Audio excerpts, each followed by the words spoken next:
Hello and welcome to the show. Today I'm joined by my daughter, Harriet Malina-Derben, to discuss the complex and often challenging dynamics of mother-daughter relationships. We'll be exploring the generational patterns of negativity that can interfere with these relationships, like the pressure on women to compete and the often stereotyped tricky relationship between mother and daughters. We'll also discuss the importance of recognising mothers as individuals with their own experiences and viewpoints and offer practical tips for creating a more positive and empowering connection. Hello, Harriet. Hello. Thank you for having me on the show. What is this generational curse that you've been breaking? So I've noticed a lot in the way that people talk about their mother and daughter relationships, that more often than not, women talk negatively about their mother. You know, the saying, oh, I'm turning into my mother. Oh, I've got to spend time with her, or I need to text her, call her, as if it's... Oh, she's so needy. Yeah, exactly, like a burden. And more than that, in the media as well, and particularly TV shows, they kind of show how mothers don't understand what their daughters are going through, as if they haven't gone through exactly the same stuff themselves. And I make a conscious effort to understand that pretty much everything that I'm going through, you have gone through in some degree, or you have an opinion on it. It's not some sort of problem that's from another galaxy for you. And I just think that being connected to your mum is really important. I mean, there's so much that's in your words, isn't there? You see or hear people denigrating their mothers. They don't want to become her. Yes, yeah. So one thing that really stuck out for me, but I was watching Shrill series 2. I actually can't remember any of their names. So the main girl, you'll know the one. She has an unusual relationship with her mother because her mother clearly imposed quite a lot of dieting things and food restrictions on her as a child. And that's affected her confidence a lot. She's a plus size woman. So she's navigating that. The mother-daughter relationship in Shrill really got me thinking, because I feel like they left out the part that the mother has been subjected to the same sort of pressures, that she's a product of her own pressures, like her mother may have done that to her, and then it just becomes a bit self-obsessed from the daughter's point of view, like, oh, how could she? Like, well, maybe she can do that because she's gone through it herself and she hasn't unpicked it, and maybe it's the daughter's responsibility to be part of that recovery and showing her, look, there's another way, rather than like, ugh, my mum won't eat a pudding at dinner because she always has to limit the pleasure that she gets from food. But how about you actually say, Mum, you deserve pleasure from food. Let's sort this out together, because it's not something that's being done just to me. It's being done to you as well as a woman. So is this because there's this kind of underlying assumption that the mother negates herself, that she disappears or ought to disappear on herself, like she doesn't exist? What's most important is the child.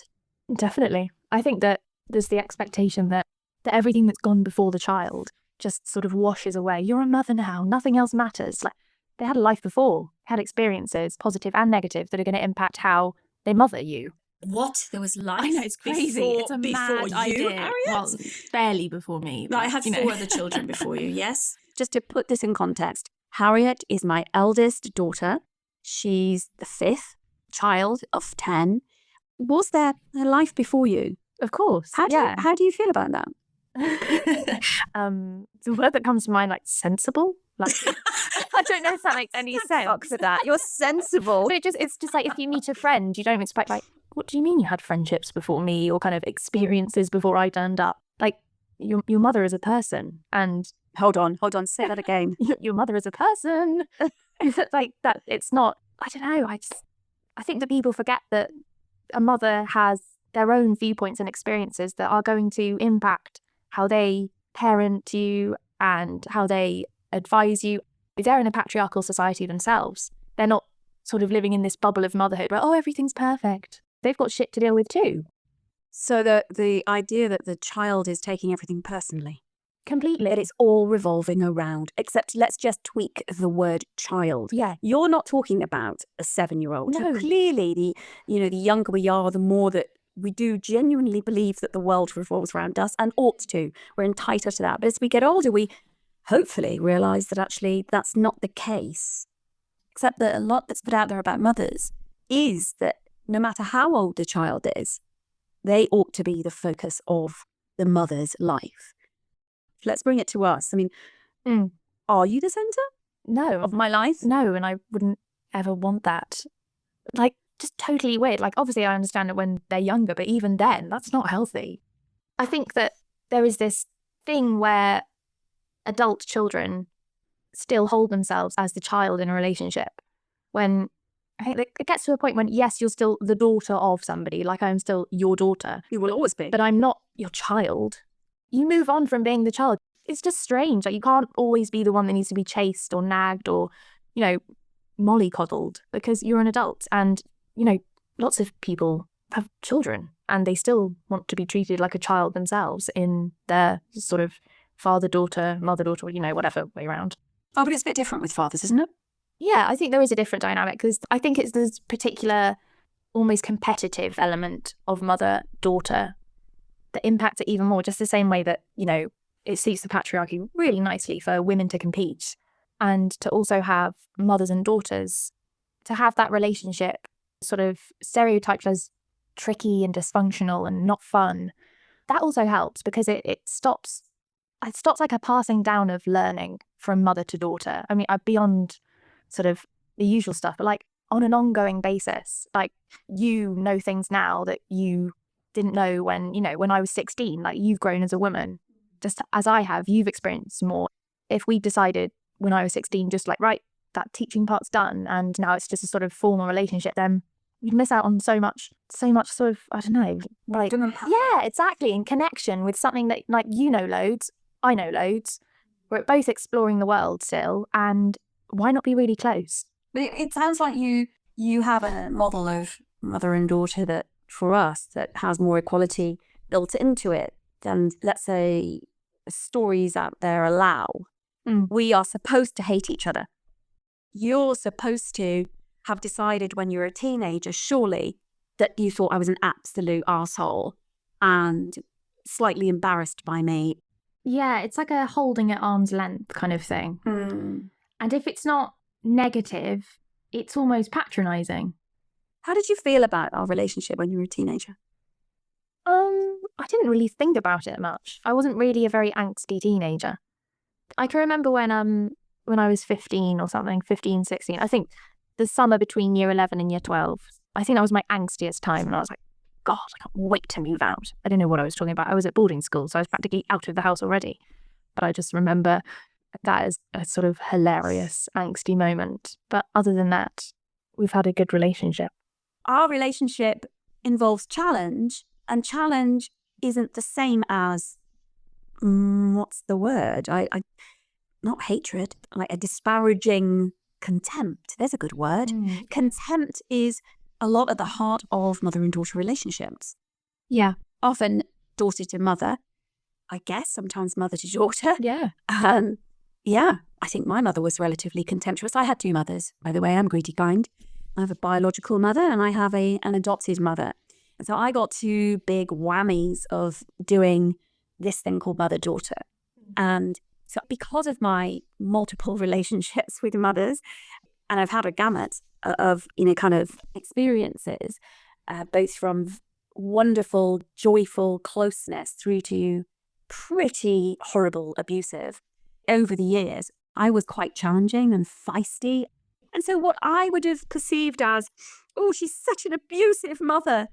Now, as an adult, I think, no, actually, this was a woman who was dealing with her stuff, with very little emotional resources around her to support her. She was dealing with that stuff brought from her upbringing, doing her best for me, fucking it up royally quite frequently, and doing her best. Listeners, I'm on a roll. This conversation sets off memories galore. I remember when the triplets were little, the toddlers, and there was 3 young women, plus myself, 3 young daughters, all with periods, plus myself, and 3 toddlers. And I remember thinking, this is complete madness. I felt like I had nowhere to go. And it wasn't that I didn't love anybody. I love all of you. It's just the roller coaster of emotions. And the intensity as well. It's actually about the intensity. I think there's an intensity. It reminds me of female friendships, actually. There's an intensity to mother and daughter and loaded expectations that are the intense, perfect mother model. Yeah, it's very one way. It's not, there's a lot of give on the daughter's side, but then there's not a lot on the mother's side of sort of like, she's human. She's dealing with her own things. She's got a life. She's got her own things that she's dealing with. Yes. Yeah. And I wonder if there is a right time when a young woman could be open to that suggestion that perhaps the woman that gave birth to her or is raising her actually is a human too. When does that? You should start from birth. Yeah. Shouldn't, I think, start from birth. Then it's How will you do it differently? Hard to picture me having children.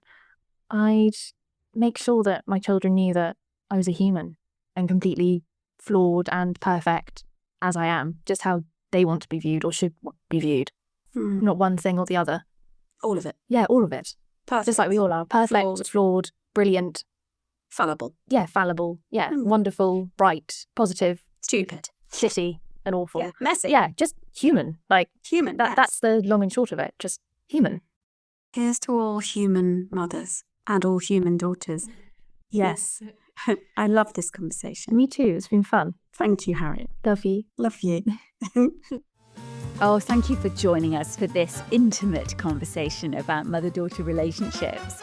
Harriet and I hope you gathered some valuable takeaways on how to break the cycle of negativity and create a more fulfilling connection with your mother or daughter. Remember, it's never too late to start building a more positive and supportive relationship. We both believe that starts with recognizing each other's humanity, flaws and all. Till next time, keep thinking and loving. Take care, everyone.